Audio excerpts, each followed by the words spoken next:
All right, let's dive right into this explainer and crack open a bit of a mechanical mystery hiding under the hoods of the cars we drive every single day. We're looking at a classic engineering showdown that pits two incredibly legendary engine configurations against each other, the Boxer and the Inline Engine. You know, it's a fantastic question. Two completely different engines can pump out the exact same power, burn the exact same fuel, but physically, they look like they're from different planets. One sits flat and wide, while the other stands super tall and narrow. So why exactly would automotive engineers choose one layout over the other?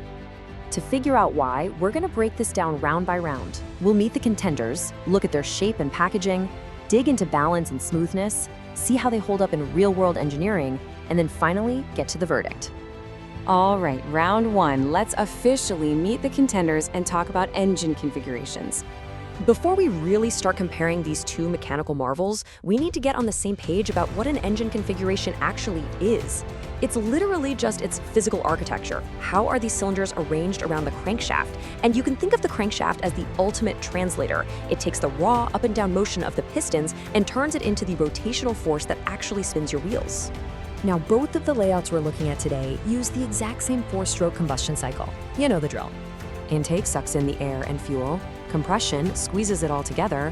Power is the actual explosion pushing the piston, and exhaust shoves the leftover gases out. The fundamental physics, exactly the same. But the real magic happens when you start arranging multiple cylinders together in different patterns. And that brings us to our two heavyweights. In one corner, we have the horizontally opposed Boxer engine.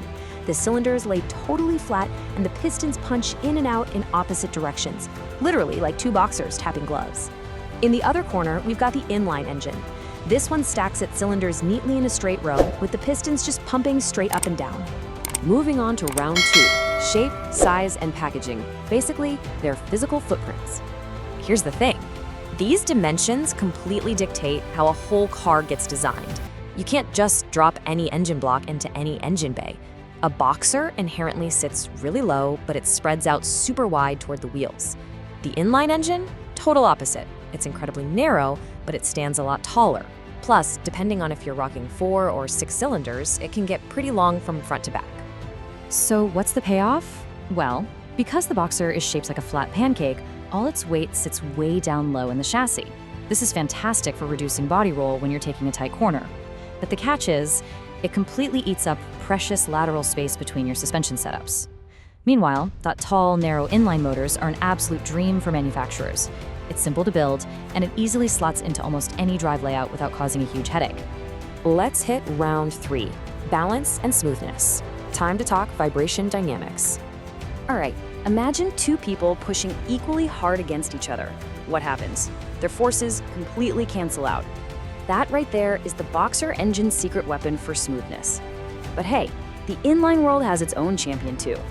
Sure, a standard Inline-4 has some secondary vibrations you have to deal with. But an Inline-6, that's a totally different beast. Its specific firing order gives it this legendary natural balance that absolutely rivals the Boxer. But look, engine smoothness isn't just about whether the cylinders are lying flat or standing up straight. Engineers have a massive arsenal of tricks to manage NVH: noise, vibration, and harshness. They use specialized engine mounts, complex balance shafts, massive counterweights on the crankshaft, you name it. The point is, even an engine layout that naturally vibrates a bit more, like that Inline-4, can be engineered to feel incredibly smooth to use sitting behind the wheel. On to round 4, real-world engineering. Let's look at the everyday challenges. It turns out the physical shape of the engine dictates literally every single maintenance challenge. Think about it. A Boxer has 2 separate cylinder heads spread far apart on opposite sides. That means complex plumbing for cooling. Want to change the spark plugs? Good luck. You might be fighting the narrow sides of the engine bay just to reach them. An inline engine, though, has just 1 cylinder head right on top, which makes routine maintenance and even simple oil drains a whole lot more straightforward. And you see these trade-offs all the time in the real world. Automakers pick the layout that actually fits their brand vibe. Porsche and Subaru, they're huge fans of the Boxer, using that low center of gravity for dynamic sports cars like the 911 or the GR86, not to mention Subaru's rugged all-wheel drive lineup. On the flip side, brands like Honda and Toyota rely heavily on the super efficient, easy-to-package Inline-4 for their daily drivers. And of course, BMW is globally famous for the silky smooth power of their Inline-6 engines, like what you'd find in the modern Supra. finally, round 5, the final verdict. Which one actually wins? Putting them head-to-head, it really comes down to your priorities. If your absolute #1 goal is a low center of gravity and a sleek, swooping hood line for killer handling and aerodynamics, you go Boxer. But if you care more about manufacturing simplicity, cost effectiveness, and being able to easily drop the engine into a bunch of different cars, you go Inline. It's a classic case of matching the shape to the specific engineering goal. Now, here is a crucial takeaway. Power and reliability, they aren't actually determined by the shape. An engine's power output and lifespan depend on its displacement, its airflow, and its internal strength. A Boxer can absolutely be a track monster, and an Inline can reliably run for 1,000,000 miles. The configuration just sets up the basic architecture. It doesn't limit the final performance. The real truth we get from all of this is that automotive engineers aren't sitting around asking which is better. Instead, they're asking, what exact problem are we trying to solve today? Do we need maximum cabin space for groceries, or are we building an elite sports car? Every single engine architecture is just a series of brilliant, calculated compromises designed to solve those very specific problems.